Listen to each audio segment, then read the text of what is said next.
Nerds International proudly presents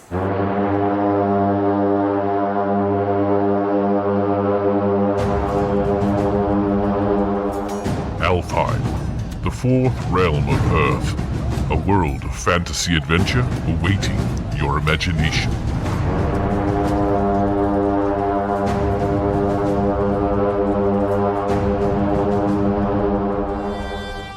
Warp Shell, a universe in ruin.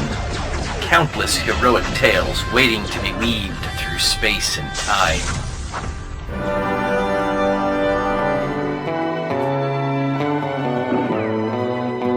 Ghost Mountain, a place caught between heaven and hell, filled with fireside tales of the Wild West. Tonight on Action News, Grey Heights faces the greatest test yet. Vigilante City, be the hero you were meant to be. These are the worlds of Index Card RPG, and this is a podcast about those worlds.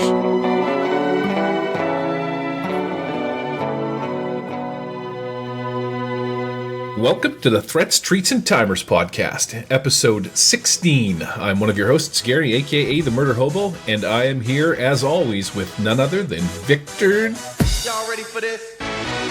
Diaz, aka Ezra Hard, the man, the myth, the legend. What's going on, Victor? What's going on, Gary? How to meet you, everybody. Hope everybody's doing well. As you guys know, it has been a long while since Threats, Treats, and Timers podcast. Let me say that again. It's been a long while since Threats, Treats, and Timers podcast has been around. So sorry for the delay. We've been busy with life and 101 other things. On my notes, Gary, it says, Victor says hello. So, hello. There you go. Well done. I can follow script. By the script. That's fantastic. Because you see the next part down here where it says, don't go overboard when you introduce hankering. Like, I know that you're going to. Come on, it's hankering. If I don't do it, who else is going to do it? So, hankering, what's going on, buddy? What's new and exciting? Yo, hey guys. Well, I don't know what's new, exciting in the world of Runehammer is mainly like Vigilante City is. I am probably a day away from finishing, so that's always a very fun and also very heinous part of any project is when you're at the end. Like you pretty much have moved on in life and in your creative, you know what I mean? Your drive. And yet if you want to be a publisher, like that's kind of the craziest part. So there's been a lot of input from a lot of people, including Victor and including Dave Thomavor and Alex and the usual sort of chuckleheads. So there's one more play test tonight and, well, just a game. I don't even think they're treating it like a play test. And then I'm going to see what they say coming out of that and then probably, kind of put in some late night hours. So finishing up the villains, and then there's a bit of like a dice-driven kind of move around the city kind of system, which, Victor was already working on at the very beginning of this whole crazy ride. So it's just a matter of like reading that stuff, rereading it, rewriting it, processing it. Blah, blah, blah, blah. So yeah, almost to the end of that. And it's kind of exciting because for the first time in over a year, I would say, I did not fill up my queue beyond this. Wow. So I get to finish Vigilante City, and then we get to go to the real pay dirt, which maybe we'll talk about on the next podcast, but that's the Rooms book, so that'll be the fourth book. But yes. But Vigilante City is kind of an extension of Magic, which is sort of one of our dandy topics for tonight. So they kind of go hand in hand. Really, in a way, they stitch together. Like there is a mage type in Vigilante City that's like, Doctor Strange basically. And so like you get a bit of a crossover happening between Magic and Vigilante City. Once that started happening, there's a bit of a brain explosion. So I think that's what we're here to pick apart tonight, if I'm not mistaken. Oh, we got a bunch of stuff that we're going to talk about tonight. I have questions, man. I have questions that need answering. Right, so we're going to skip the news segment tonight, and we're going to head right over to the main topic. We're going to get right into it. So let's get her going here. Okay, everybody, this one's dedicated to the old country, where you used to sip on bourbon all day, slay goblins, and get some sweet loot. It's called Walking Through Alfheim. Come on.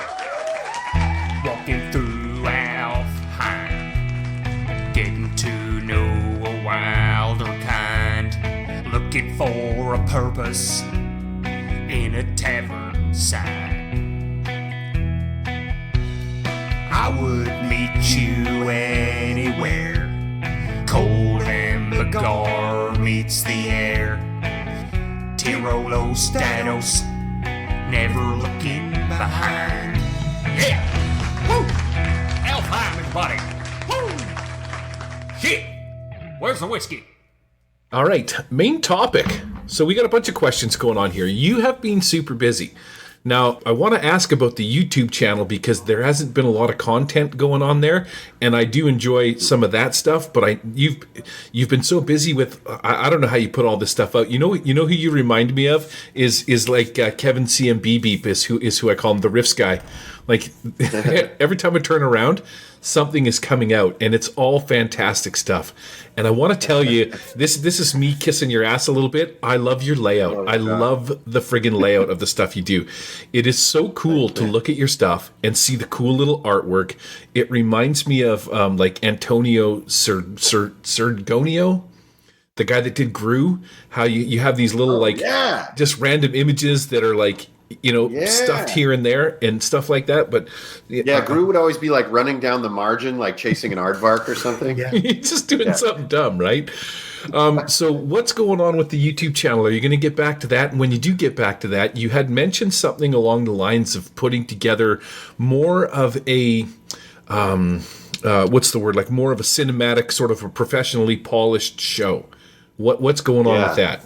Well, I think what I found, first of all, is that at least for me, I cannot do both. I can't really be like a powerhouse publisher, at least for a one-man show, and do YouTube. I just can't. I tried to do it first and pretty much just lost it. It's just too much. So I've been having a lot of fun just doing publishing.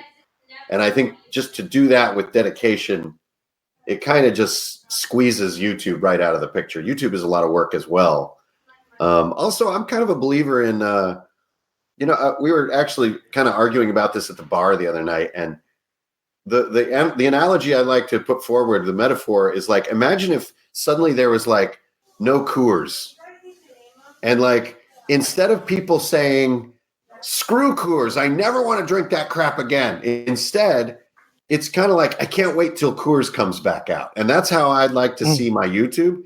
Is I don't necessarily think the best YouTube is one that is just constant. I think that the viewers really appreciate like substantive content and like stuff that actually has meat to it. And I found myself at the end of last year sort of making much lighter, it was starting to get a lot of air in my content. And I didn't like that. So I'd rather just pull out of it entirely until I have something really beefy. Now, as for the cinematic video stuff, I've been screwing around a lot, and I actually wound up getting this advanced camera. I got a whole new computer system. Also, I could do like really high frame rate OBS stuff. And while I draw, so I can both screen share drawing that's nice and cropped. I can film myself and have, like you guys are into, doing it with quality too. It's just I finally sort of caught up with all that. But now that I'm equipped, I have to finish all this publishing stuff. So I'm not quite to the point where I'm ready to reattack. And I think my return is going to be sort of the title or the theme that I've been throwing around so far. It's called the RPG Underground. And it's basically trying to represent as well as offer training or help in the avenue of our hobby that is not the mainstream. Now, I've always had an unspoken element of doing that, but I want to now be outspoken about it.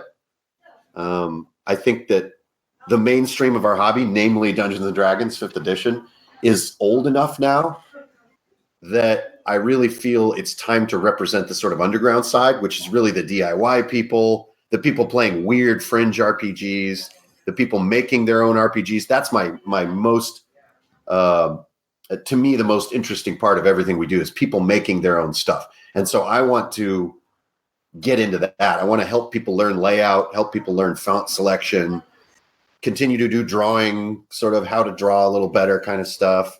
And then you maybe even dig into the hardest topic of them all, which is like writing skill and how to improve writing skill. And really try to encourage people to do the stuff themselves, since to me at least the luster of 5e is getting a little duller now. I think it's a fun time in the hobby to do some more DIY. So I don't know, that's where I'm kind of at with YouTube, kind of just letting it sit until I feel I truly have something that I'm like really excited about, and then come back to it full force rather than kind of, be, Weasley about it.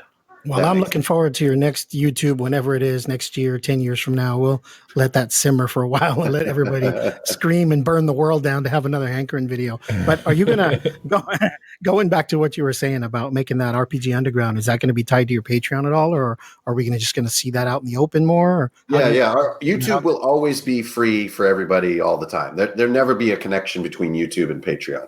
Patreon to me is really for people who want stuff from me. And the open broadcast of YouTube is for the people who just want to sort of show up. The more casual, Runehammer fan, I think, can be on YouTube. So the casual Runehammer fan right now probably thinks I just fell off the face of the earth, honestly.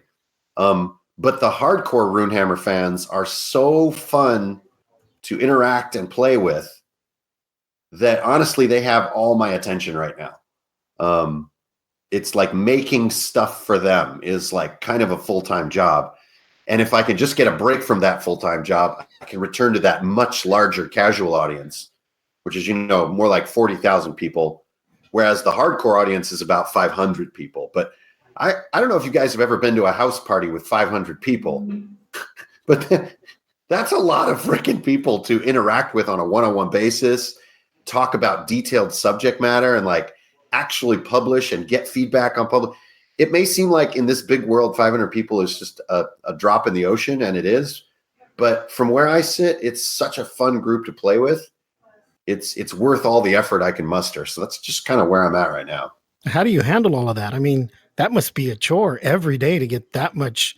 I mean, I know you and I talk sporadically here and there, but God, I can't imagine holding that kind of conversation 500 times in one day, or even in a week. I mean, there's a little bit of a trade that I've discovered, and this is something I want to put into RPG Underground as well. But I have discovered this sort of strange trade, which, as you guys know, this is my livelihood. I'm an entrepreneur as well as an enthusiast, and I've found that my time is very erratic and broken up about how I spend time doing quote unquote work.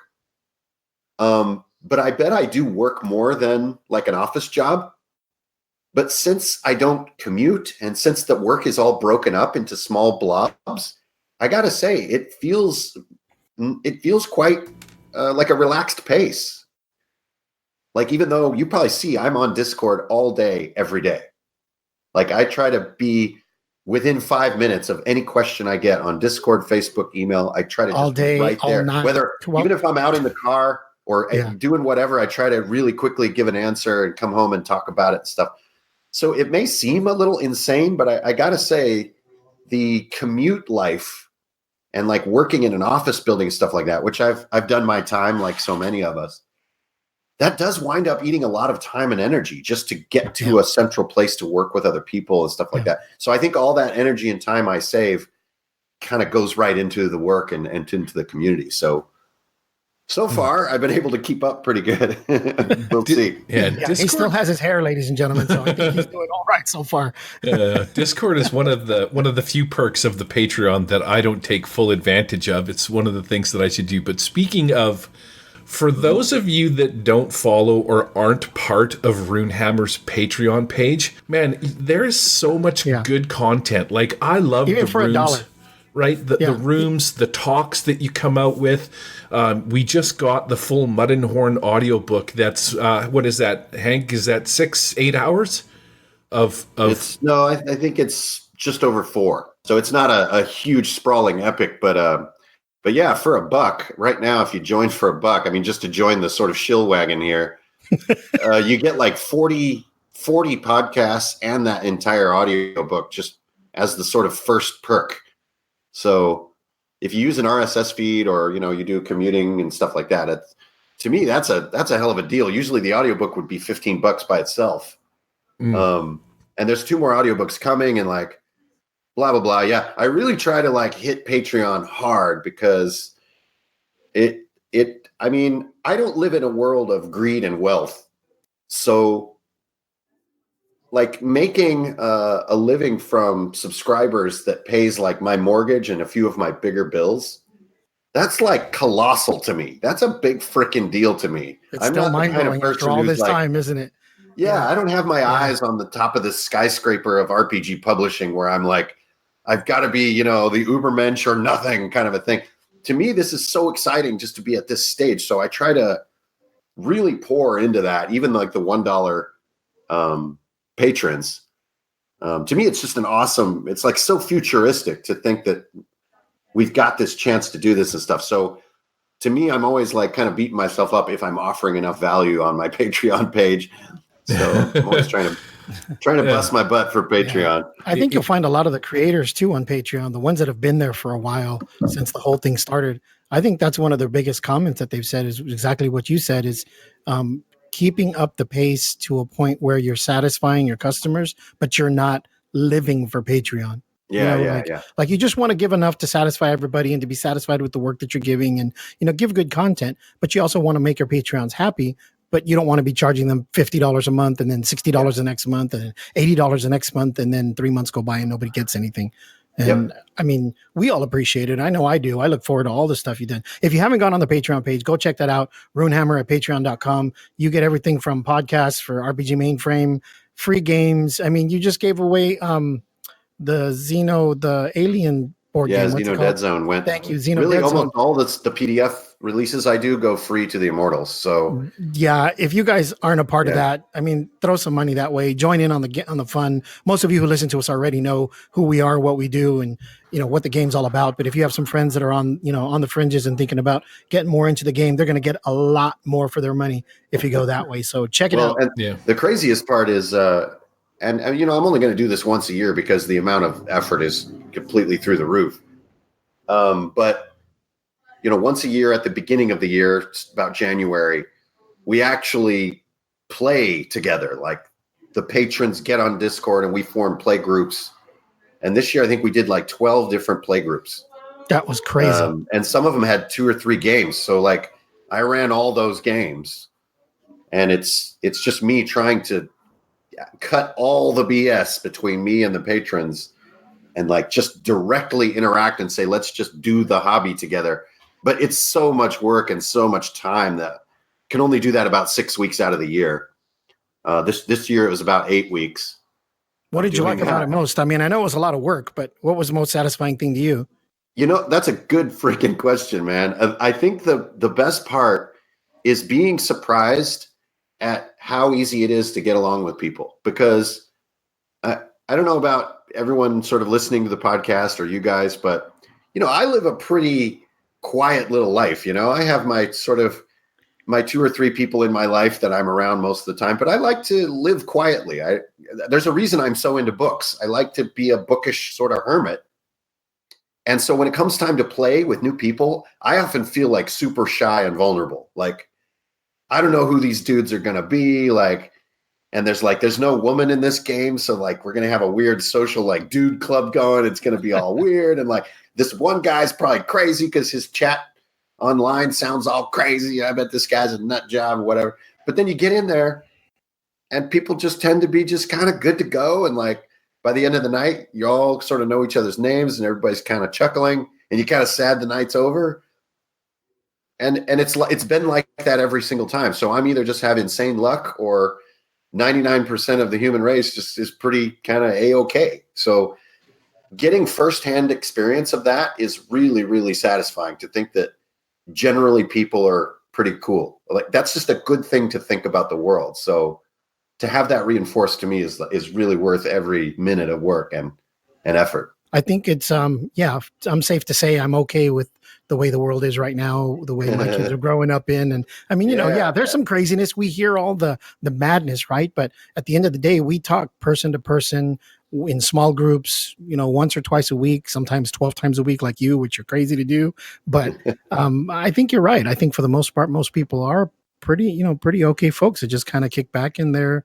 And kind of the same worlds that we like to do. We like to play games together. Yeah, it's not the kind of thing that's going to be in the news, It's right, exactly. The vast majority, I think, of people are not only good but are unsung. They're just kind of they're just out there, and there's no story to tell that's going to make it on the news. And so I think it's easy to forget. And so getting that reinforcement, right, to me is like it's really good for the brain and the heart. It makes you want to be creative. It makes you want to. Well, I'm sure know more people. At least half the people that play your games are very similar to you. They like to sit down with a small group of folks. They feel uncomfortable when they meet new people or when they're put into new situations. I've seen it. I felt it. I've talked to a lot of people like that, and they're all pretty much the same. We all have the same angst, the same fears, the same hopes and dreams, and we just all sit at the table, put that away, and say, you know what, screw all that. Let's just have some fun. And it's really awesome to those first 15 minutes are always tough. Yeah.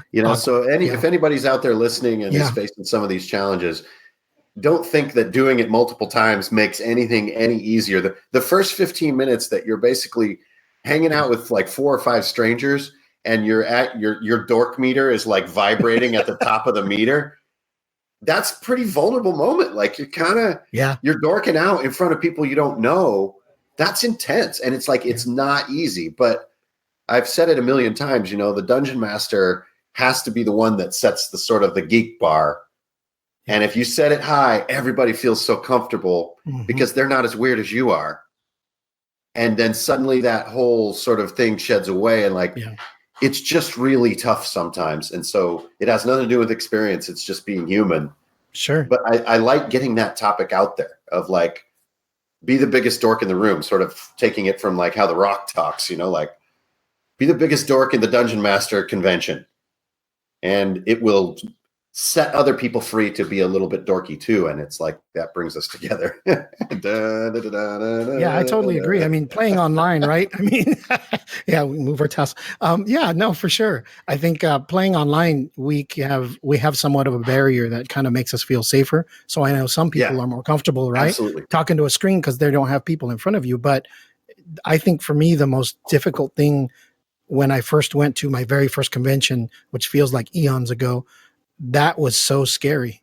Because I was like, look, because for a long time, and we grew up in that whole era of you don't play Dungeons and Dragons, that's the devil's game, the Bible thumpers. No, you're gonna go burn in hell, and well, I'm still on fire, but in fire in a different way. And I think those first 15 minutes, those first couple games that I played, then and now, I'm more comfortable in my own skin, so that helps. But it's still uncomfortable to be able to start a game with strangers. Online or live, it's always going to be that way. It's part of human nature, and I agree with you. I think we just need to challenge it, right, and go after it, and do the best we can to play the game. The ending of the cool question is, it's like it's really satisfying to see that it works out. Nice. Okay, Mud and Horn audiobook. You got 2 more in the series because it's a trifecta. Yeah. So Mason Hunter contacted me at the end of last year, and this is a professional voice actor who does audiobooks, who stumbled into The Legacy of Mud on Amazon, read the book, loved it so much. He contacted me directly, said, I want to do an audiobook of this. Let's go for it. He was just going to do it. I mean, on his own. And then he sent me the first chapter as a sample, and it was so awesome and had this this feel to it that was like, I don't know, hearing your own written words and having someone read them back like that is a truly sublime experience. So I was just like, whoa. So instantly I got back to him and said, we can't do this like some kind of, buddy hobby project. I'm going to pay you cash money. We need to hit it hard. And so, got him paid. And then it took him almost 4 months to do all 3 books. And do all the voices and all the intercuts and everything. And then I'm also broke down all the files and put a couple of extra pauses here and there, and then put in little bits of music and sound. Finally frickin' finished the whole damn thing. And before I'm publishing to Audible, which will be here in about 2 weeks, awesome. I put, the whole first book, audiobook, as a single giant MP3 so you can play it on your RSS feed on Patreon.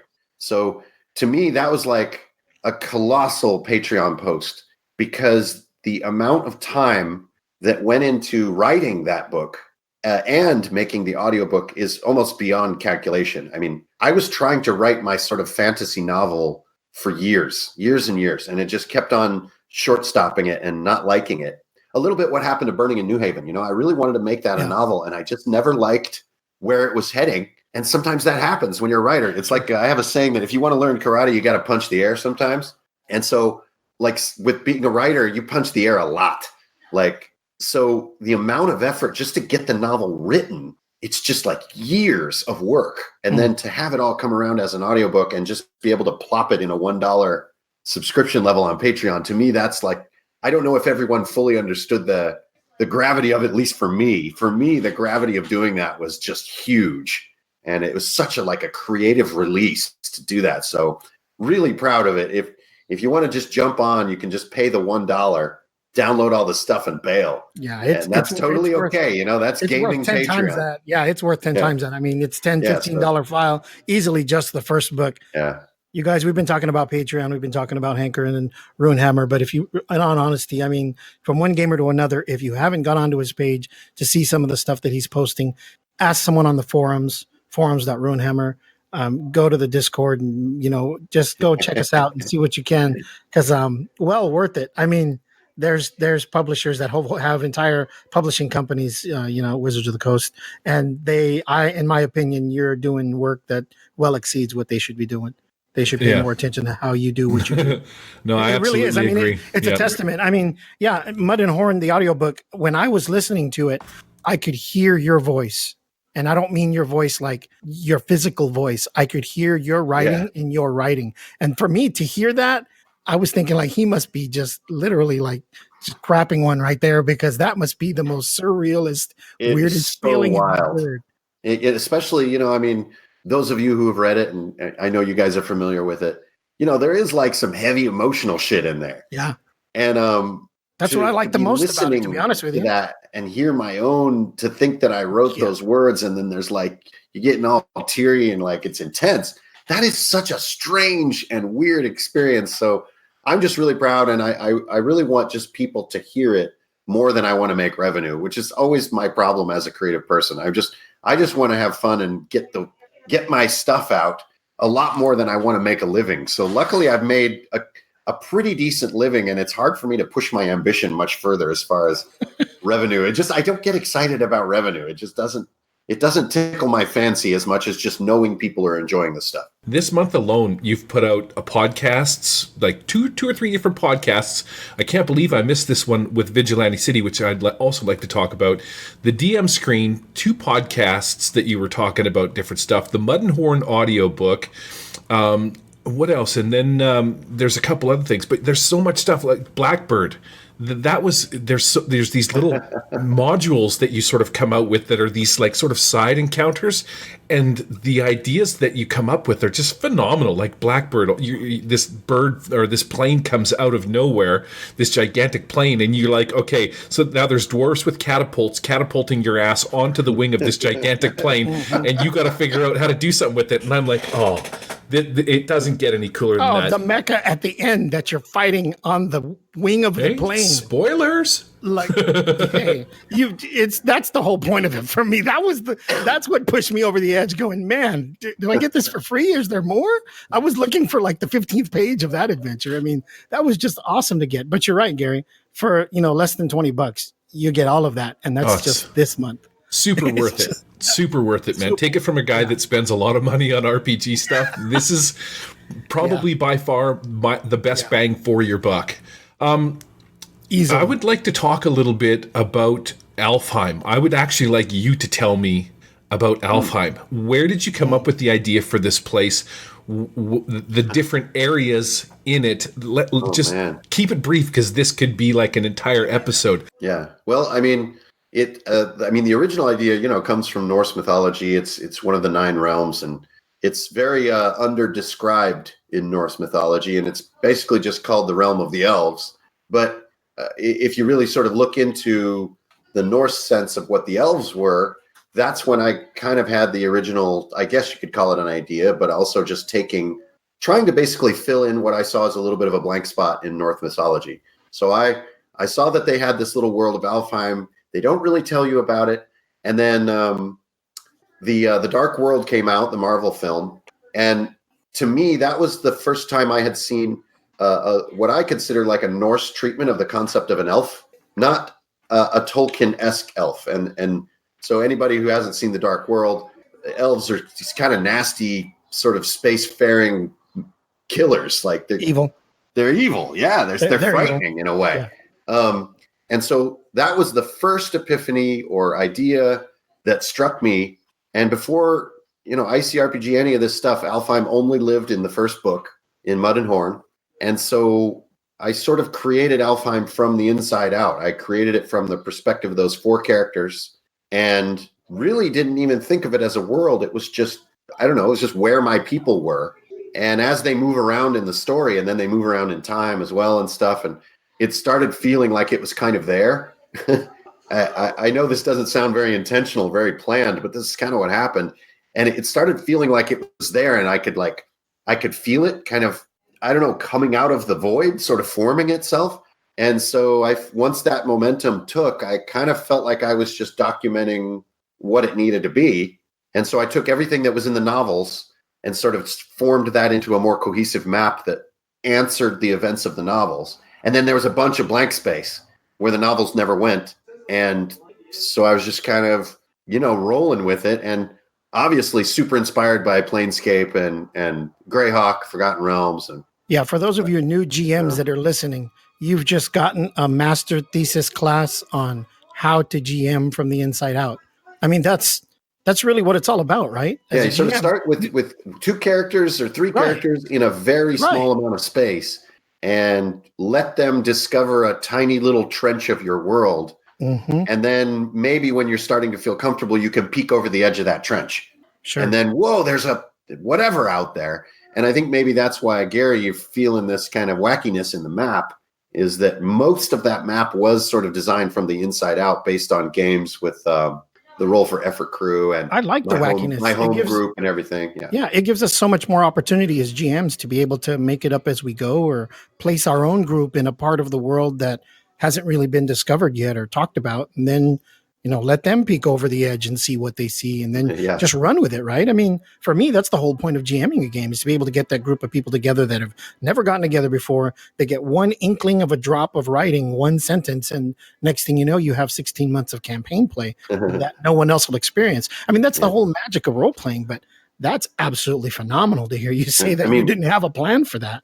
Yeah, and for me, I think really the challenge right now is living by my own words and like living up to my own standards that I've put out there. And one of those standards is I've always been very critical of some publishers because they hit you with enough content to play campaigns for like the next 70 years. And it's just so much that if you become numb to it. Yeah. And so my new challenge a little bit with Index Card RPG is not to do that. It's so tempting to make a setting for this and a setting for that and an adventure over here and more options here and more options there. And maybe this is a cable access news level segue, but this is where like Magic and Vigilante City come into play. I really had to almost be talked into doing those books because to me, it felt like too much more stuff. I really don't want my label to be known as like a prolific label so much that there's like book after book after book after book.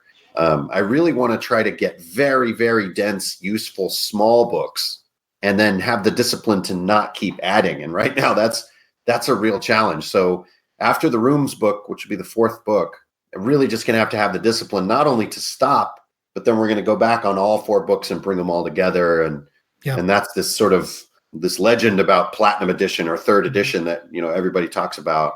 The Runehammer tool. That will be a shrinking, not an expanding. And to me, that's what's interesting right now about Magic and Vigilante City is they're a bit of an expansion. And to me, it's too expansive. It's too many new options and too many new details. And over the next year, as everybody plays through this content, we're going to boil it down to its best form. And especially Magic. Magic only has maybe 20, 30 games, people really playing within that book. I tell you what, Magic is still very young. It has a long way to go as far as learning. Yeah, Magic. If you haven't picked up the book, 119 pages of probably the best Magic system I've seen put together in such a short expanse. This book is so deep. And I mean like deep. I've played a magic user from like one of the first characters I've ever played. I'm still counting the spells, still going through it in my mind, putting together combinations, and just as a GM trying to figure out like, okay, what do I need to prepare for? What are the players going to bring to the table? And I've had some really cool surprises that, you know, just because of the depth of the writing and the depth of the book, not necessarily the number of spells that are there, but like you said, how tight all the rule sets always tend to be. There's some really cool surprises in there. If you guys haven't picked up the new index card RPG book, Magic, is it on Amazon yet? Nope, and it never will be. It never will be. There you go, ladies and gentlemen. Amazon is only for like the core book. That's awesome. And so Amazon won't see an update until we go to 3rd edition. And that's a true gamer right there. You can only pick it up at Drive-Thru-RPG PDF, right? That's where we all have all of our savings accounts are, is with Drive-Thru. One thing that surprises me after, you know, playing a Magic Users for a few months there when I was playing Anaximon, that I really like about the book, just to sort of toot my own horn, it's not the content. It's actually the all the spell pages have room to write in the book. And I found it really fun to write in my own magic book and like circle things and draw little arrows. And I don't know about everybody listening out there, but when I'm playing a mage in a game, I'm spending all the between time working on some creative cast or a way to push a spell or a way to modify the situation in some way. And that's like, to me, that's the fun of being a wizard, is you are that sort of bookworm character as a player as well as a character. And I think that's really fun. And then to have a book that gives me space to make a little bit of a mess in my book without ruining it, to me was way more fun than I thought. At first I thought, oh man, everybody's just going to think this is a cop-out, like I'm eating up dead space.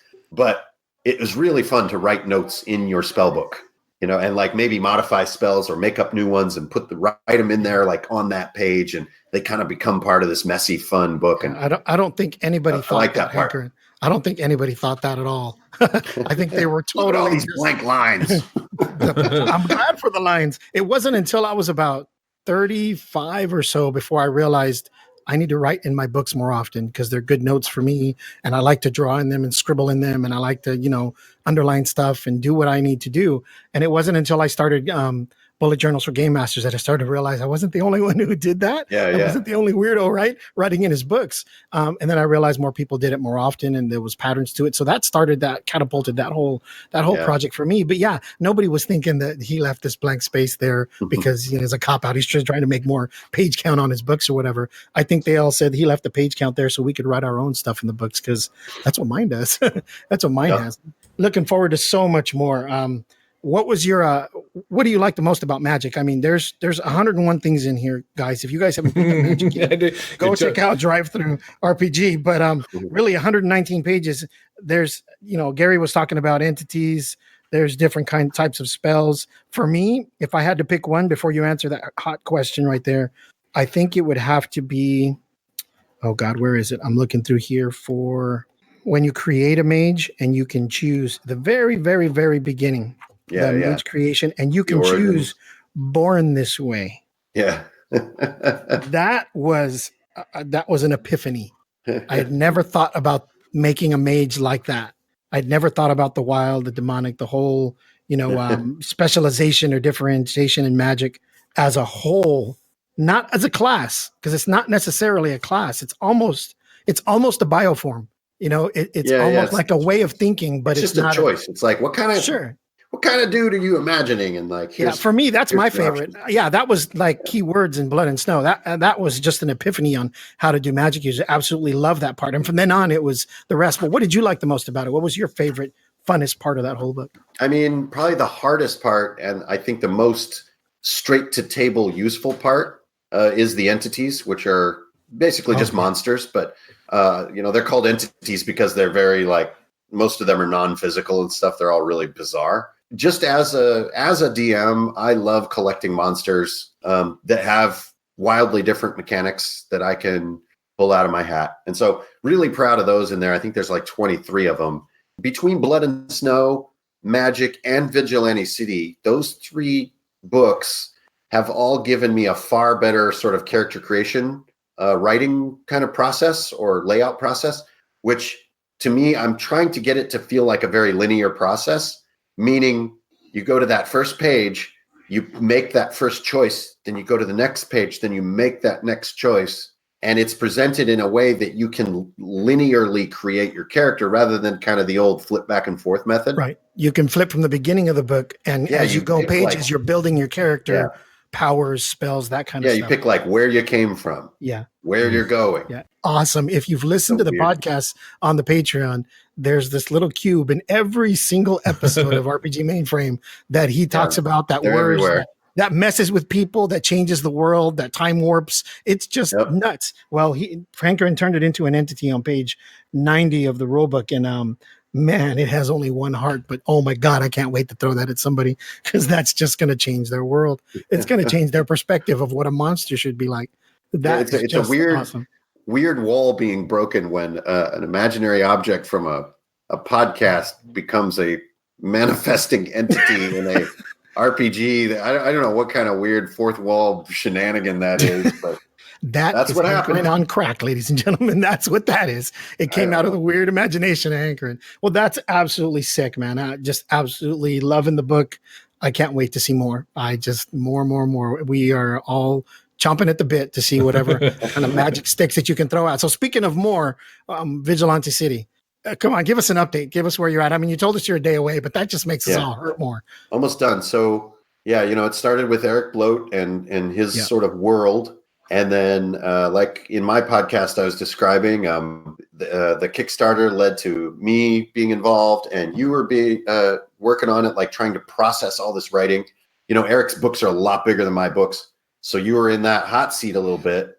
And then when I saw your draft right away, I was just like, it's got to be almost from ground zero up. And so my challenge was to pay respect to all your work and spiritually capture it.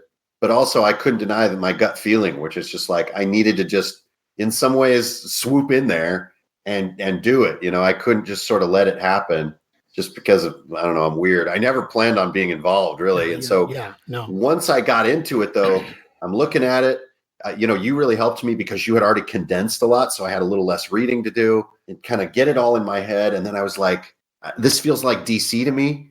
And I know this is a polarizing topic to a lot of people, but I don't like DC. I just don't. I'm sorry. Well, so I was like, you're not a fan of Doom Patrol, Hank? Come on. I was like, how am I going to be true to this material if I don't, and then I was like, to make my Supers book, it really needs to be like a Marvel feeling book.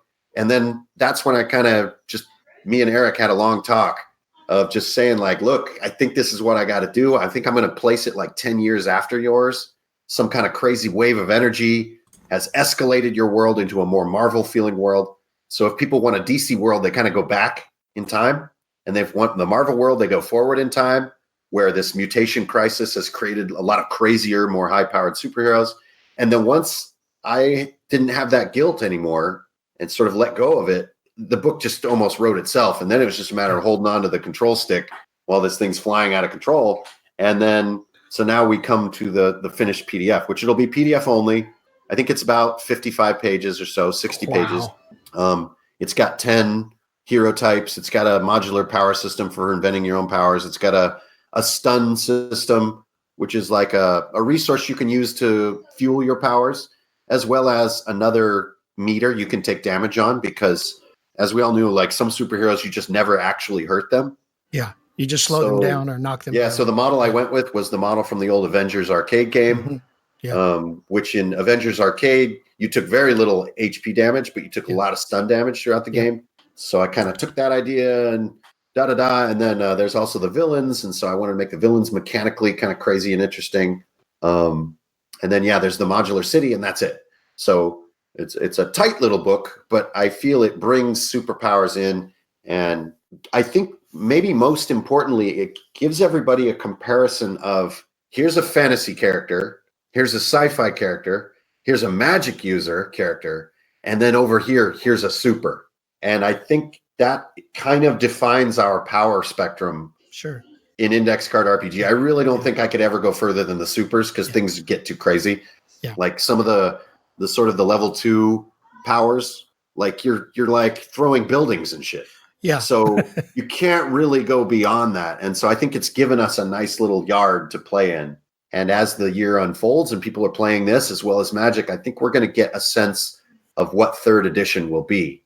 which is where it might combine powers and spells in a way.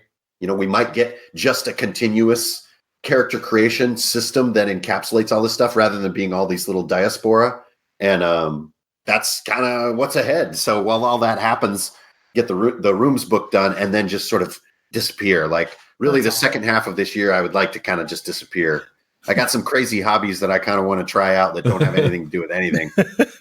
So that's kind of where we're at. So I'm excited for Vigilante City to really get to the tables like it is tonight with Dave Thomavor's group. So he's really taking his thing through the roof. He's doing a crazy adventure. So that's awesome. It'll be exciting to see how they go tonight. They have some really wild characters with high end powers. So yeah, for those of you guys that are listening and you guys haven't checked this out or not, or if you don't know about it, all the Patreon folks get to go on their own separate Discord channel, and we get to talk about all the fun ICRPG stuff 24/7 live with Hanker, and all the time, like he says, every 5 minutes or so, he's blinging in on somebody, and we talk about everything. I post screen captures from whatever I'm working on quite often to just completely tip my hand. So if that's something that's interesting, then yeah, it could be worth your time. When you were creating or coming up with the idea for ICRPG, was it in your thought process to make it such a universal setting, or did that just sort of like take you by surprise?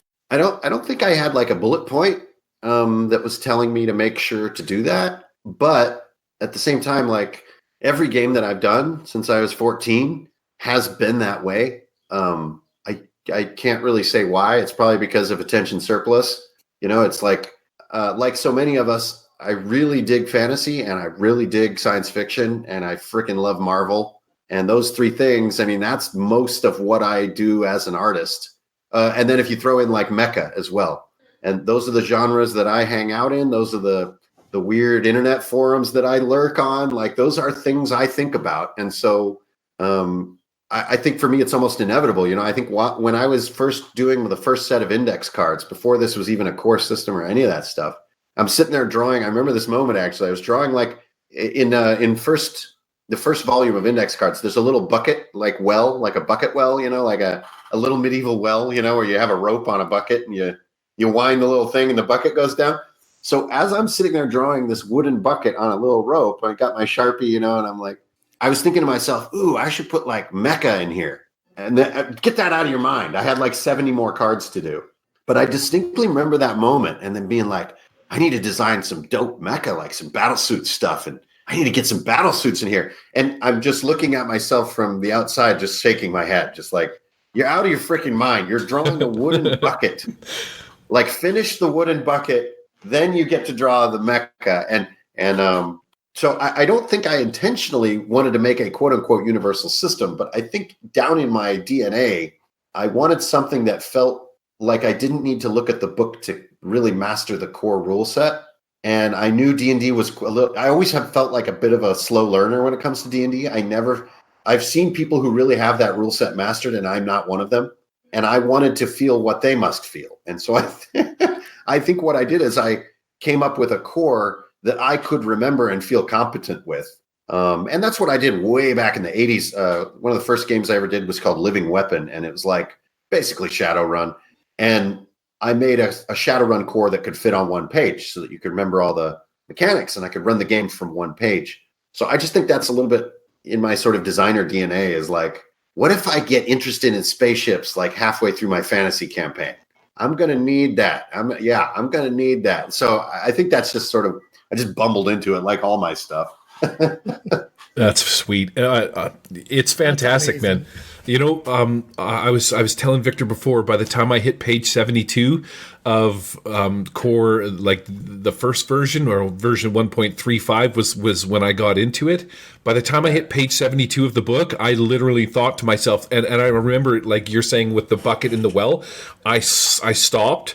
I'm like, I could run this without ever opening this book. And I looked at the page number and I was on page 72. And that was when the coolness of this system sunk in. And then since then, it has just been like one thing after another. Like, I love the loot. I love the simplicity of the system. I love that you can, the universalness of the system. I didn't think that Alfheim was weird in that sense. I don't want you to think that. But what I really loved about it was that it's contained. Like, unlike Forgotten Realms, where you mostly play like up around Waterdeep and in that area, and then you still have all of these areas like Al-Qadim, or do you know what I mean? These different areas, everything is in just one space. So I don't have to learn a ton of stuff in order to play the game. And I love how everything is vague.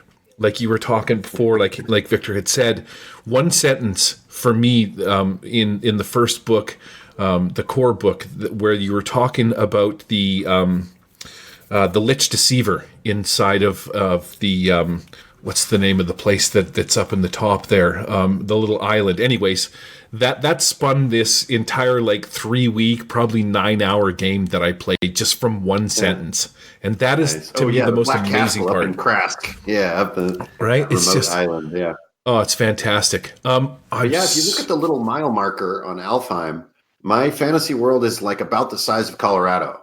Yeah, and that's my whole world, because I don't know, I have a hard time as a world traveler myself and as a continent crosser on motorcycles. The scale of even North America is very difficult for me to grasp. So I just couldn't even think that way. That's just like incomprehensible to me. So yeah, I tried to just imagine a space about, I grew up in Colorado, so I tried to imagine about as big as Colorado and what it would be to like walk across it and stuff like that, and if that felt good. And wow, so far it's felt kind of neat. It kind of fits a lower tech environment, and then you go to Warp Shell and then it's just planet by planet, and like it's completely blown out of control scale. There's again, man, I want to blow some smoke up your ass, because I am a gamer. I'm 48 this year, and I've been playing since I was 8. I got 40 years of DMing under my belt, and every once in a while you will do a thing that solves a major problem for me, like space travel. How do you go from planet to planet and do a thing, and you know what I mean? And it just becomes like I've played 50 Fathoms inside of Savage Worlds, and I kind of knew that tracking all the minutia, all the little, how much cargo you have, how much food you have, how much water you have, it gets monotonous after a while, and it within a couple of sessions you can that stuff always gets pushed off to the side.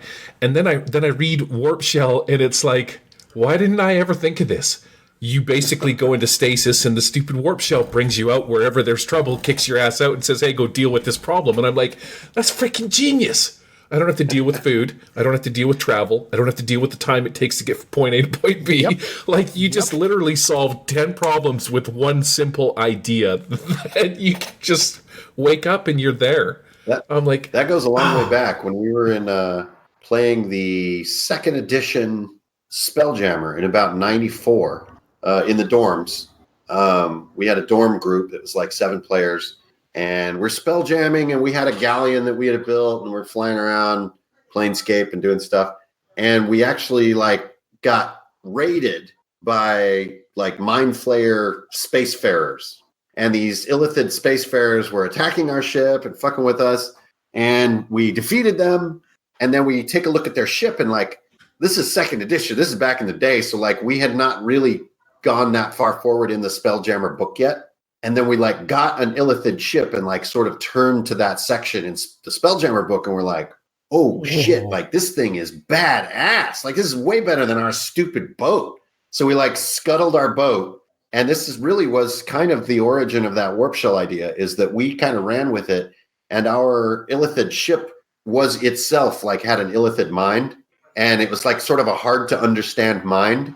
And it had its own agenda.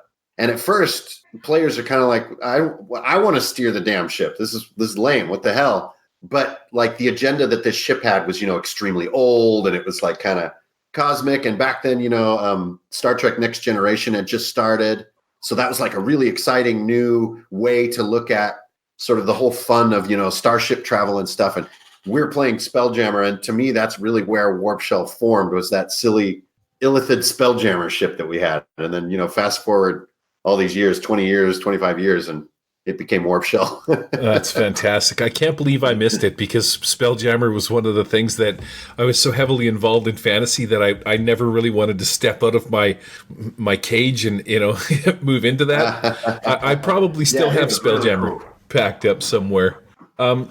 Okay, so we've covered all of those topics. Vigilante City, that blows me away. I actually went full in on Vigilante City just so that we could get past the $10,000 mark. And you know what? It is really good. To be honest with you, like it comes in this cool box. It's sitting over on my desk right now, but it comes in this cool box that is full cardboard. It has this sort of, I want to say like a plastic sort of sheen to it, and it's full colored cardboard box. All the material is inside. It came with dice, got a shirt, got the box or the books and stuff. Eric Bloat did an amazing job on this, so I'm super stoked that I got that. There's a coloring book. Yeah, it comes with and everything. It's crazy. Yeah, it's so good. And then when he's like, when I heard him on the RPG Brewery talking with Jamie Pearson, and he had mentioned that that there was going to be an ICRPG version, and I was like, man, Kickstarter, where are you right now? Then Victor tells me that he was writing it, and I was like, oh my God, this is so awesome, because now I'm like one step away from seeing all the good stuff. And then he tells me that you took it away and that I'm like, how is this going to work? But that's fantastic, because I'm like, how? It was all for good. It's just to make the product better, Gary. That's all it was about. Totally. It is all come together. That's so much cool. Better than so much better than what I think all the Kickstarters and everyone else was even hoping for. Just to be able to write that. And I know you. This stuff can be pretty weird. I mean, this is part of what my podcast is about. Is like being creative with other people. There are moments that come up that are really freaking weird. Like it can get kind of tense, and you don't want to be a dick about stuff. But sometimes your drive to get it where you need it can't be denied. And if you really feel something strongly, and every moment you don't say your true feelings, it's going to get weirder. Right. And like every once in a while, you just have to be like, dude, I'm grabbing this. You're good. Like I just got to do this, Just hold on for dear life, because here we go. And if you had told me 2 months ago, Hankerin, that you would be one day away from finishing Vigilante City, the whole supers for ICRPG, you didn't know this 2 months ago. Oh, not at all. No, I mean, it wasn't even jumped out of the bushes, supers, man. Supers was like, next year, maybe 2 years away, maybe. And now it's not even June yet. Finish, and you can help me proof, and I think we have about 8 proofers. Yeah. And we'll get that all done, and we'll it'll be on the shelf, probably this time next week. Major nerd boner when you're like, it'll be ready in a couple days. I'm like, huh? Because I've seen some of the artwork, which is fantastic. I love the athlete. The athlete, as soon as I saw that, I'm like, I want to play this. I want to wear like the full Scottish golfing, get up with the little hat and the flared pants. I was totally into the Teenage Mutant Ninja Turtles, the guy with the hockey mask. What's his name? My brain Jones. when I saw the athlete, I'm like, oh God, somebody give him some athletic tape. He's got to get athletic tape as a loot item, because that's just awesome. It was just really cool to be able to see that come together. So you've given us an exclusive about that, and absolutely loving Vigilante City and what you're going to do. But what's your favorite part of the book? What can you tell us about it that you that surprised you, or maybe the best mechanic, or a name, or something? And isn't there an adventure in there? I don't know. Give us something that you haven't talked about yet about Vigilante City. Well, it was a real challenge to do the villains. Oh wow! Because the supers are a little more complex. Yeah. Because you're running sort of 2 resource meters, stun and health. And the powers can be a little more complex to run, moment to moment in the game. And so I couldn't make the villains function on the same system that the heroes do. It would just be way too complicated for the DM and for everybody involved. It would just be a chaos. So I sort of took it to a new place. And a lot of the super villains don't even use rolls. Like they just do stuff, and they don't roll for it. It's almost like a breath weapon in 5e. Sure. A dragon does not roll to do a breath weapon. It's like an entire area is melted. If you're in that area, it's very bad. Yeah, roll to survive. It's not like a lot of mechanical stuff going on. In 5e, you do have the size of the cone and some other things you need to think about. And that's cool. But writing these supervillains wound up being really challenging, because on the one hand, I wanted to make them sort of frightening to a group of superheroes, which is like, challenging a group like the Avengers is extremely hard to visualize. So the enemies are more like entities in Magic? I'd say they even go further. Oh, really? Wow, really? Yeah, the entities cover a bit of a spectrum, like at the bottom you have like the imps and the flamekin. You've got some kind of little, cheesy little Mookie tech guys. And then on the high end you have like the Avenger and the Angel and the Phase Hulk and stuff like that. All of the supervillains I would say are at or just above that top entity level. Wow. So once again, the sort of power spectrum is, core book up to Magic and then up to supers. So almost everything in supers is more powerful than anything in Magic. Wow. So supers, you just crank the knob to 11 and tore it. Yeah, out. totally. I mean, the only thing that's on that level is like some of the level 4 spells in Magic that have all the weird requirements. Like there's only one way to get the spell. Like you have to freaking kill a vampire or some madness. Or like the Meteor spell at level 4 is a spell that can level a town. But a lot of the supervillains can level a town. So with no roll, it's just like they have some really crazy stuff going. And then they also go all the way over to like Ezra Evil or the Green Man, who are like almost like non-combat supervillains. Right. They don't fight. That's not their thing. They just mess with your mind and like convince you of stuff that actually sounds pretty damn convincing. Like maybe we should fill the sewers with poison gas. I'm really starting to believe this idea. That kind of stuff. And so writing these villains has been excruciatingly difficult and time consuming, but I'm really happy because I think you could plug them into a lot of different games and get wacky outcomes. I think they can make some really neat villains in games to come. So do you think would you recommend using those type of villains like in Alfheim in a fantasy setting? Oh, hell yeah. Yeah. I mean, some of them will feel thematically weird, like the Green Man, which is kind of like our version of the Joker. Sure. He would feel really weird in a fantasy world, but like Gujira, who's like our version sort of Clayface, or like a goo monster, a slime shapeshifter creature. He could go anywhere. He could be in sci-fi. He could be in fantasy. And he like turns into liquid and he splits and multiplies and he gains mass and he can absorb people and stuff and all this craziness. And that would be really fun in a high-end fantasy game. Can we just take a second here to delve a little deeper into this goop guy? There's a personal reason, but I'd like you to tell me a little bit more about this goop guy, because there's a thing with me and one of my buddies that I will tell you about. So this goop guy, what does he do? He can absorb people? He like eats them? So Gujira. So when me and Eric were developing Vigilante City originally, Eric gave me a blank slate to create all of everything, to name everything and to create this cast of characters. And he wanted a character like Clayface from the DC universe. And I wanted a miniature Godzilla. And so we put them together and it's like, he's Gujira. So he's like a really big mud monster that also kind of has these tiny things on his back. And his original like identity is, what's his name? Like Harry Munson or Henry Munson or something. And when this mutation crisis occurred, he was already this creature. He already was this sort of substance, but this mutation crisis like made him a lot worse. So a lot like in the second X-Men movie, this wave of energy like turned him into liquid and he like dissipated for a while. And then he eventually like reformed in the sewer and came out a lot worse. And he kind of has like these vague memories, almost like RoboCop. He kind of remembers being a person and like having a family, but it's lost in this chaotic rage of this shape shifting and not being able to hold a shape. Anybody who's familiar with Clayface, he's a really tortured character in aren't they all in DC? But he's really tortured because he can't hold a shape, and it's like making him go crazy because he can't get an identity. And this guy, has similar issues. So he also, one of his great abilities is it's called Grow. All the villains in Vigilante City have exactly 6 actions, so you can just use a 1d6 to run them. Nice. And he has Grow, and he adds a heart to himself. He heals all his current damage, and he grows by 50% mass.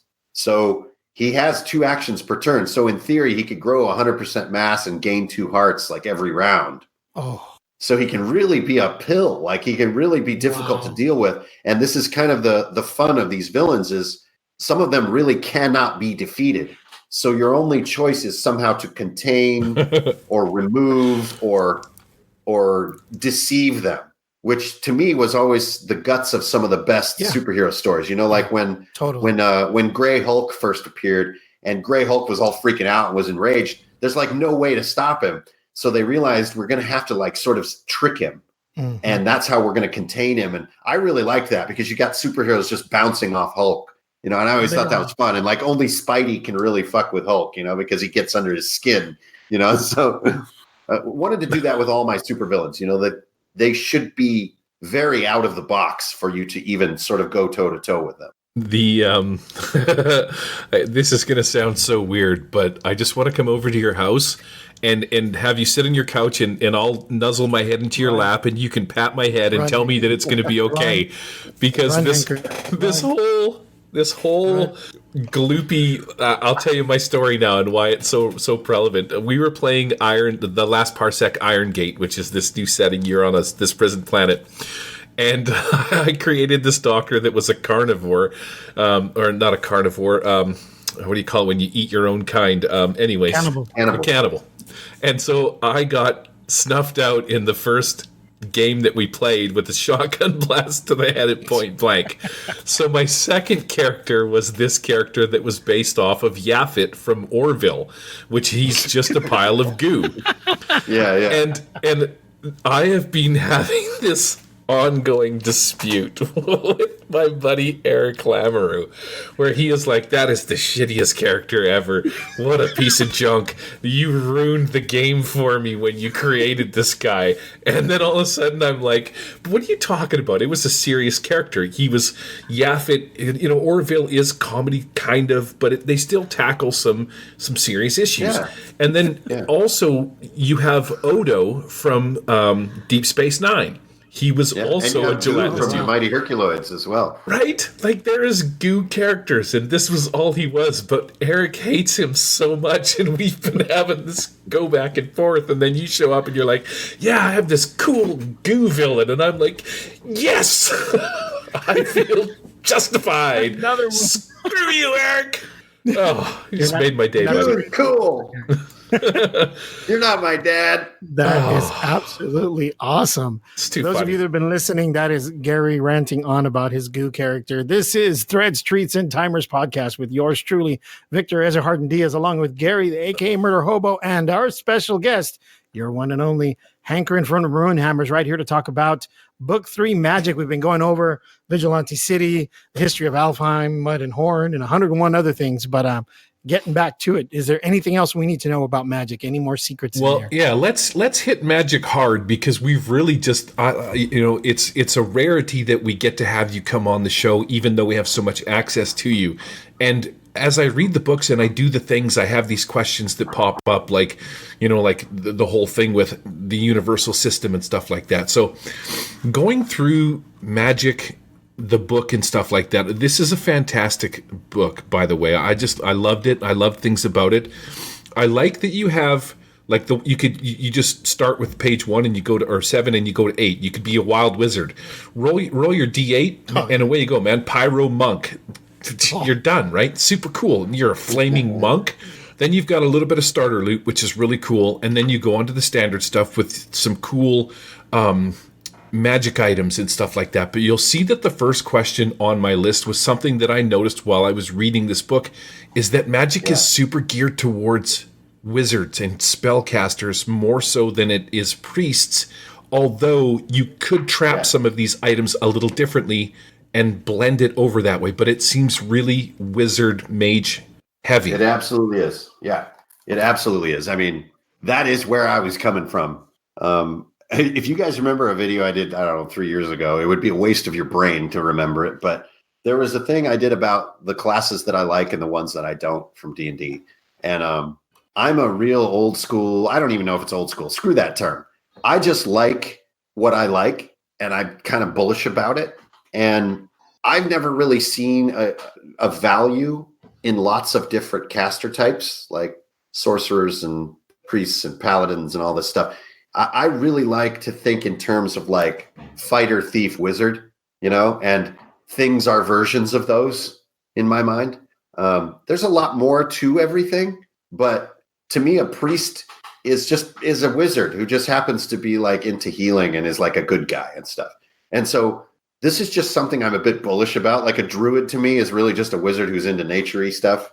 And I'm just a bit of like a simplist, a purist in a way. Like I really like there to be less. So when in my mind, when I thought magic, wizard, bang, I'm done thinking.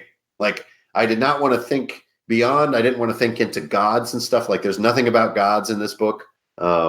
It's definitely, I mean, it is a wizard's book and that's about it. And so some people have asked about, what about using wisdom to cast and, blah, blah, blah.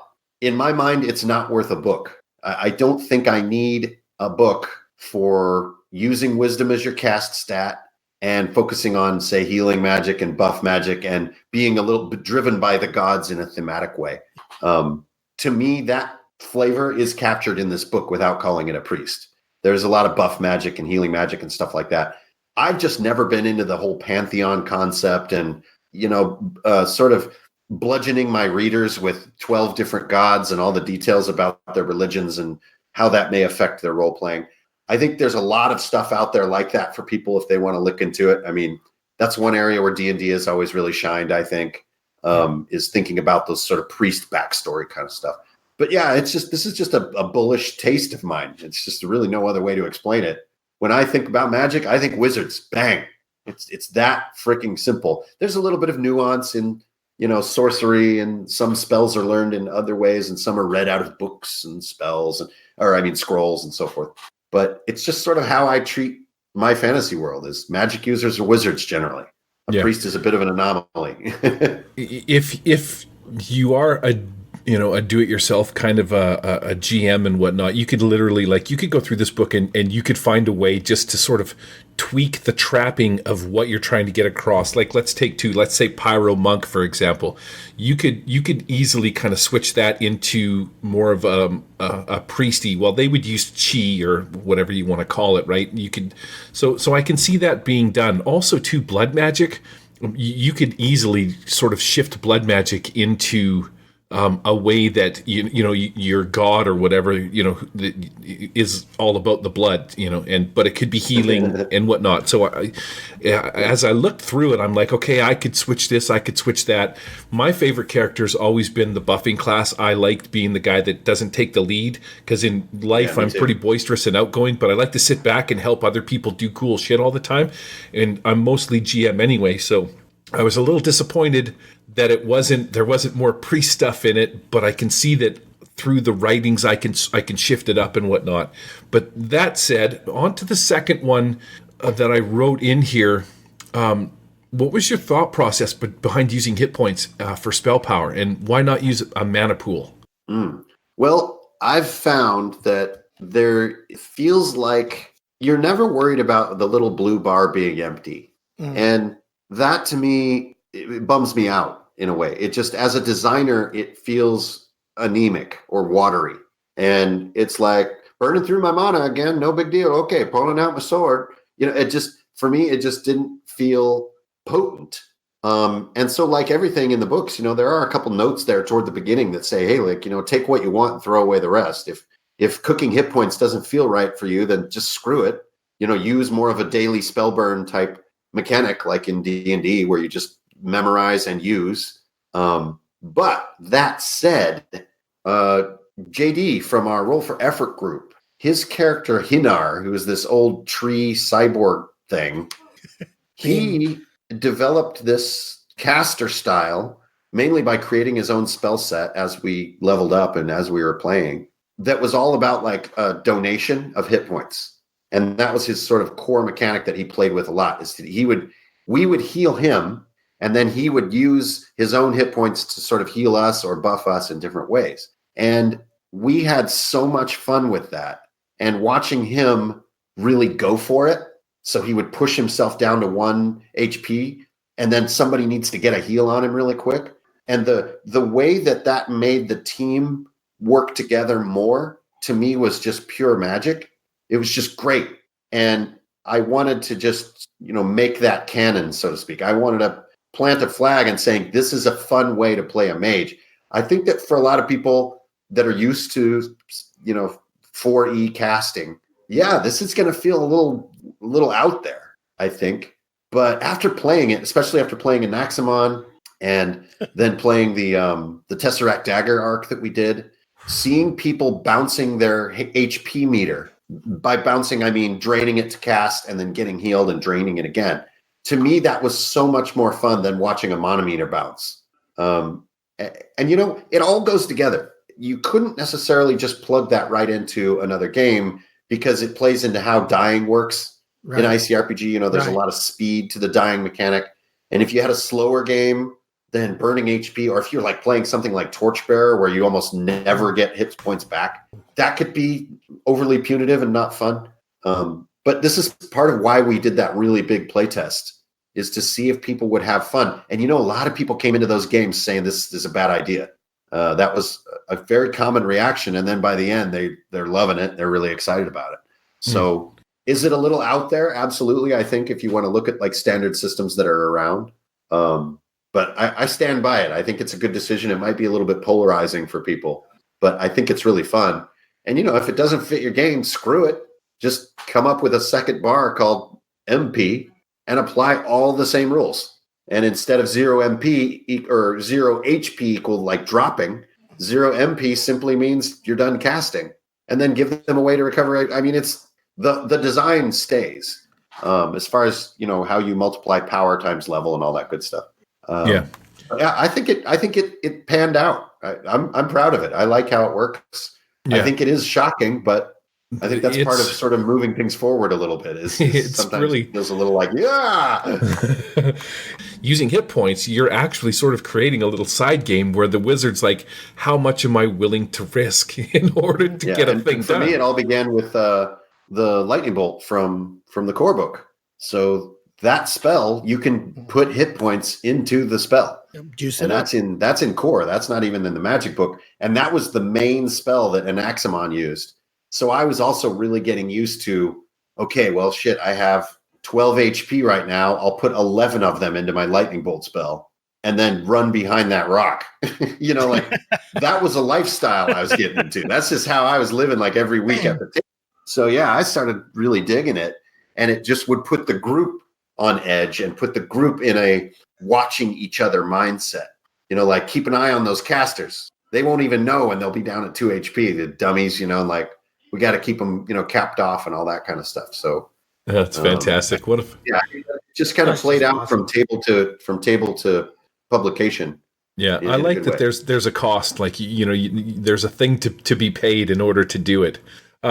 You've broken it down into types of spells, so this is kind of a common thing. You see this in D&D's threads, how you have like alteration, transmutation, all that kind of stuff. So that's explained in this book, which is pretty slick. There's special rules for casting it because you have power ranges. So as you progress via... this is another neat thing that I like about this, that it is not so much the DM's discretion as it is just, you sit down and okay, it's time for you to level, or you did a cool thing. It's time for you to, put a check in that box and allow yourself to step up to the next level.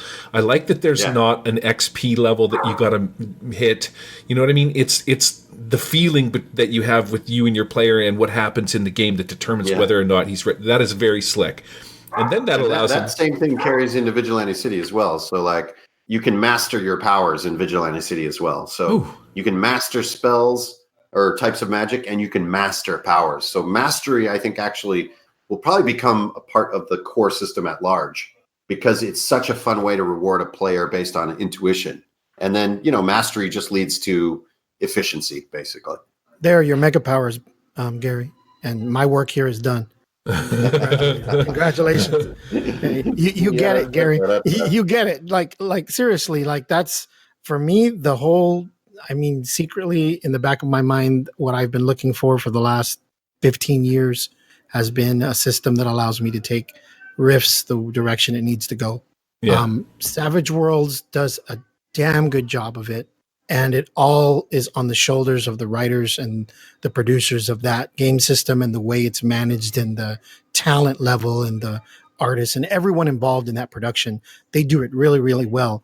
But God damn it, Hank, as soon as you finish Supers, that's it. That's the linchpin for me. For me, that's the linchpin. That's the one thing that I could not get any other system to do, was recreate riffs with enough room in between the lines to make riffs mine. Yeah. And that's a lot to be said. I mean, there's a lot of credit to be given to Kevin and the Palladium folks, because I mean, they've been running this for a long time, and we talk about that on the other podcast a lot. And it's a big chunk of game. They have an untouchable sort of place in the Hall of Legends when it comes to RPGs. Well, I mean, everybody knows what Rifts is. It's been there since the beginning. It's unique. Exactly. It's like weird. It's amazing. It's like, and everybody who talks about it says, I love it. Yeah. I love the game, the system, the writing. The system's not that great. The writing is really good and solid. There's depth and breadth and everything under the sun, multiple dimensions. I mean, it goes on and on. But I have yet to find a system that gives me the flexibility and the skeleton to be able to do what your system does. I mean, somebody tried to do it with D20, and obviously that's not, I don't know. I can't seem to get it to work. Savage Worlds was my second best, but that is a big cookie to swallow. And there's a large group of writers that took over that IP to try to make it work in Rifts, and they've done a successful job at it, right? They got 6 books now. I mean, I'm literally over my head in the number of stuff that I'm waiting for that Kickstarter to come back on. But now that Supers is coming out with Vigilante City, I mean, that's just going to blow the lid off the whole thing. I'm ready to go and jump into that. Hopefully Mastery will, and there's been holes, obviously, in my design that, thankfully I have awesome people around me who can point out those holes. And one of the big holes was like, where's my sort of actual progress? Like, I appreciate that I get cooler gear and everything. That's great. Okay, I like it. But I'm kind of a little disturbed that I never actually get better at anything, really. And so, especially with Vigilante City and a little bit with Magic, it's encouraged to give out stat points as milestone rewards. Right. It's encouraged to master powers at moments that feel cool. And you also have vigilante points, which is sort of Eric's idea, which is you have a little meter between good and evil that you are moving back and forth on depending what you're doing. And they have, benefits and detriments of their own. And so I think, little bubbles that are getting filled in is a fun, late model addition on Index Card RPG. So if that spaghetti noodle of progress, I think for a lot of players is honestly unnerving. I think it's really neat, but I can really understand the argument of like, give me at least something that I'm improving and learning at as a person in the game. And I think Mastery is really the answer to that fundamental worry about, spaghetti progression. So, but for me, it was always milestones. Happy you got in there. It was always milestones that solved that gave me that solution. It's something that I had been looking for with a lot of other systems. Like, how do we get rid of levels? How do we get rid of experience points? Yes, I want to show improvement, but I don't want to be 100th level and be 100th level. If I want to improve 100 times, okay, well, I want to be that 115-year-old wizard in the tower that can do anything, doesn't talk to anybody, but can change the world because I've played him since I was 7, that kind of game. But I don't want to be level 100.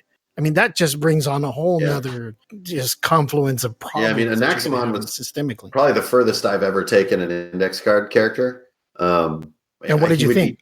He would be comparable to, say, maybe a 15th level or so D&D character. Which is deep. So he had, 70 pieces of gear. And then I had various sort of methods to carry more gear than I could carry, Is that how the Wizard's Tower came about? You needed bigger places to put partially. That was just input. Like that's lot a big house really theory, right? A big tower thing. Yeah, you buy. But I had the back wagon. There's an item that's like a yes, I remember a micro dimension backpack that lets you carry a fuckload of stuff. I love I had a lot of spells to choose from, really high stats, and a lot of extra gear. I had lost and gotten destroyed tons of gear. And having gone through that with those guys and watching like Jason Scranton's character, the dwarf named Stubborn, that dwarf went through so much crap and gained and lost so much crap. And then eventually actually sort of won the race as far as progression. He got the furthest, he got like all the tier 4 gear set. So he was like, couldn't be moved. He could never take more than 1 damage, like blocked all missiles, like reflected most attacks. Like, he was just ultra level tank. And so, Alex had to really invent some super zany challenges as we started reaching that level. And I think we all saw the end of the game coming. We're like, okay, this is getting a little, I'm picking through like 30 spells here when it's my turn. I think we're about good to go. Let's kind of bring it to a close So here. how did you guys handle that? that, though? I mean, you guys closed the game, but as a GM who's been playing with a while, if you're going to have a group of guys, and you've done it, you've played a game over a couple of years with the same group. How do you handle that other than, okay, we'll retire this character, make a new one? I mean, that's kind of hand waving. But I mean, if you want to follow that, that all those choices, and some guys don't want to give that up. They don't want to see that character die. He's a major, a part of that world. How do you keep that going without making it get all wacky? Well, I mean, we had 2 steps to that process. That's actually a really fun question. And I hope a lot of like GMs out there are thinking about this question. We had 2 steps to that process. The first was about 3 games before the end. We just sort of had a tribunal about it. We said, are you ready to move on? And let's maybe think about a new, giving somebody else a turn in the DM seat. And maybe let these guys go. And like, man, our friendship bond between both us as players and us as characters was just legendary. Like we had gone through, because we actually about halfway through our campaign, me and Jason, not only were me and him kind of not getting along, me and his character weren't getting along. Like our characters. So it was bleeding through right into the game. Well, it made sense. It was part of the story about how I kind of started hating him. And you know what? It kind of came around both between us as men and between us as characters. We had been through so much and it was so meaningful. So our first thing was like, okay, we're ready to let this go. So that's the first part. I highly recommend people doing that. Like have honest discussions with your group. And then the second part is Alex, obviously one of the best DMs out there.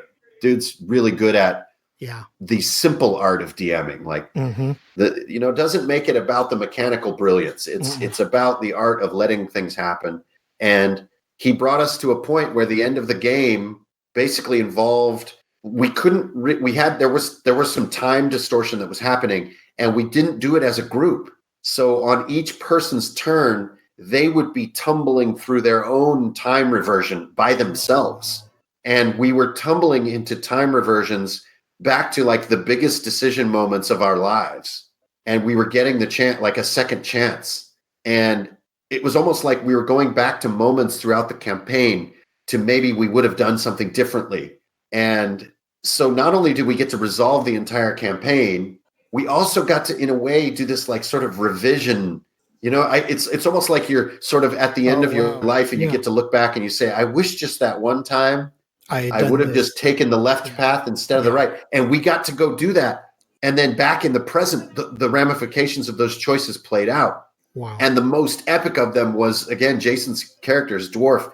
He went all the way back to when he lost his father in this mining accident, and he saved him instead and sacrificed himself. So he was no longer alive at the end of the time stream because he had gone back in time and chosen his father over himself. And he didn't come back and he never came back. Yeah. But in exchange for that, his father had had come to his full fruition as a ruler, and their whole sort of the lineage and the kingdom of dwarfdom as a whole was like vastly better because of this one self-sacrificing moment. So all the other characters sort of made it out alive in some form or another. Like my character like dissipated into a swarm of bugs, but Jason's character did not make it out alive. And it was extremely heavy shit. So the 2 parts were, 1, the tribunal, got to have the tribunal. And then 2, I would say follow Alex's guidebook here a little bit and make the ending truly about them. Sure. It is not about your bad guy. It's not about your story arc or your cool world design that you did. Those things are neat. It's about them and like their ending for themselves. And it doesn't have to be their death. It doesn't have to be their retirement or any of these kind of cliche things. It can be whatever they want it to be. Like, be ready for those final sessions to get a little wild. You might even have to tell centuries of story in the final sessions for people to feel fully like, and you can breathe out that character, put that sheet away, and never look back and not have regret and missing that character and stuff like that. So I really have to give credit to everyone involved in that game, Sure. not just the DM, for how that ending played out. And it was unbelievable. It was absolutely fantastic. Really Yeah, great. you couldn't have written it if you had tried, right? No, there's no way. Yeah. There's so many complex That's the magic. threads. Yeah, that's the magic. And that's why Critical Role is fun to watch for a lot of people. You know, it's like they know those threads, and it's quite a mental experience to know the threads of a game. And I think that's why, like, D&D as a spectator sport, you know, has proven popular. Sure. Especially when you take it, especially when you take the time to be able to invest the time to listen to the stories, to watch the growth of the characters, to watch the growth of the storyline. That's the key point. I mean, man, this whole podcast was worth just those few seconds that you have spoken about. I think for me as a GM, I've seen it consistently from the players that have been around for a while. They don't want to give up on those characters that they've invested so much time and effort into it. But I totally agree with you that as a group, you should come up with an ending and finish that story. Because in my experience, and I agree with it, when you have an ending and you close that story loop, it is worth so much more in terms of personal value amongst you and your friends, of things, secret jokes you can talk about 10 years from now. Like, man, that game was fun. Sure, you want to play it again, but gosh, it was one of the best stories. There's no books in the world that can replace that, or any other person at the table that can replace that. It is your story alone. And for me, that's the whole magic to it. That's just genius to be able to close it up. I think for me that this past couple of years has been a slow process of accepting that for some people, they get a similar experience from spectating. Yeah. You know, everybody knows that early on, I was really critical of the effect of things like Critical Role on our hobby. For our hobby to be perceived as a spectator hobby to me was very troubling and very weird. And I think I've just come to realize that strange feeling you just mentioned of all those threads tying together in a way that no book could ever do. I think a lot of people get that out of spectating, as well as playing. And so, like, rock on, you know, like, drink whatever alcohol you prefer. Yeah, exactly.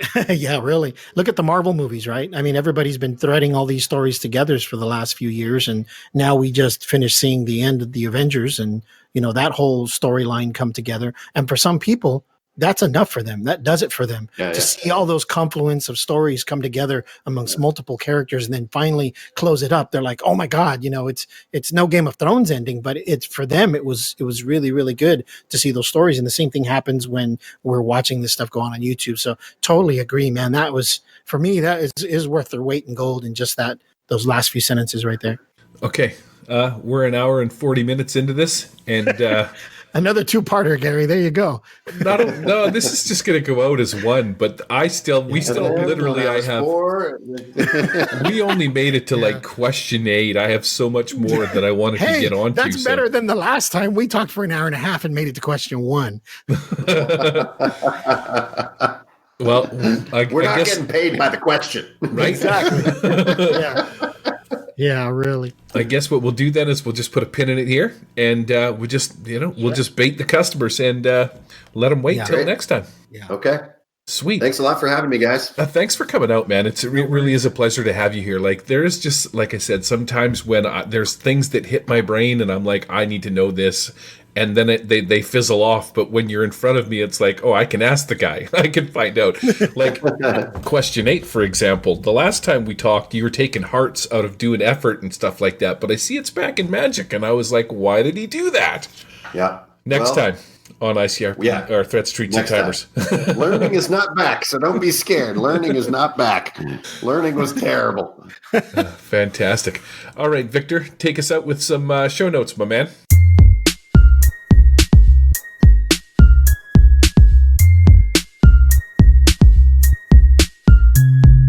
All right, ladies and gentlemen, you can reach us at the Murder Hobo Show at gmail.com or get us on Twitter at Murder Hobo Show. On our new platform, MeWe, you can find some links to the Murder Hobo Show and lots of fun stuff in the show notes. Gary, you do a great job of putting the show notes together. Thank you so much for doing that every single time at every podcast. Also, you can find all the great Nerds International shows also on our MeWe pages as well, and links to those. Be sure to swing by the Murder Hobo Show on Podbean. Check out the show notes for some links to cool, creative people, places, and things. like where you can see Hankering at, oh man, more kudos to that guy. Runehammer forums are so freaking amazing. I was, when we left G+, oh man, it's a good time. Right? I was sketched out. I'm like, there is not going to be something that sort of is as cool and as enveloping as G+ is for making communities and whatnot. But whoever built the Runehammer forums nailed it. It is cool to show up, press one button, and see all the new topics, or just see the stuff that's been spoken about in threads that you've attached yourself to. It is top notch. Also, check out the Murder Hobo Show on YouTube. I create 3D battle maps for Tabletop Simulator every couple of weeks, and I share them with the public. Okay, stop right there before you go anywhere. Gary and Hankering, we need to get together and play a game of ICRPG on Tabletop Simulator. I've been asking Gary to do this, and we've been talking about it. So we need to get a couple other folks together and sit down and try that, because what Gary is doing is absolutely amazing. If you guys haven't checked out the YouTube page for Murder Hobo Show, go check out his 3D battle maps. Man, I am just chomping at the bit to start using those. Yeah, let's do it. Let's film it. And don't forget to catch our other podcast, The Savage Rifter, where we talk about the most amazing universal setting of all time, the one and only Rifts, but Savage World style. So Savage Rifter's back in action. We interviewed the development team the last time for the new Savage Rifts expansion. We got 6 books, so they rewrote the first 3 to turn them into the new Savage Worlds Adventures edition, and then we get 3 new books for the juicy Savage Rifts timeline to keep going on for the apocalyptic world of Earth. It's just absolutely a lot of fun. I'm so looking forward to it, Gary. What a great setting too, eh? Tune in next time. We're going to have another action-packed show. Thanks for listening, everyone. I hope you have a great gaming year in 2019. Hankering, take us out. Check out Hankering's Runehammer's Patreon. I'm telling you, trust me, honestly, it is so worth every dime. There's adventures to be had, interesting topics get discussed, cool things that you get to have. Oh, it's fantastic. It's so awesome. Hank, what do you got for us? Is that it? Yeah, thanks a lot for the invite. We'll see everybody on that old internet. Nice. Later. All right, see you guys. The Murder Hobo Show is not affiliated with or endorsed by any companies mentioned on this show. Any of the products mentioned on our show or appear on our website are on property and copyright of their respected owners. All items are used under fair use and educational and review purposes. All other items are the intellectual property of the Murder Hobo Show, copyright 2019. All rights reserved.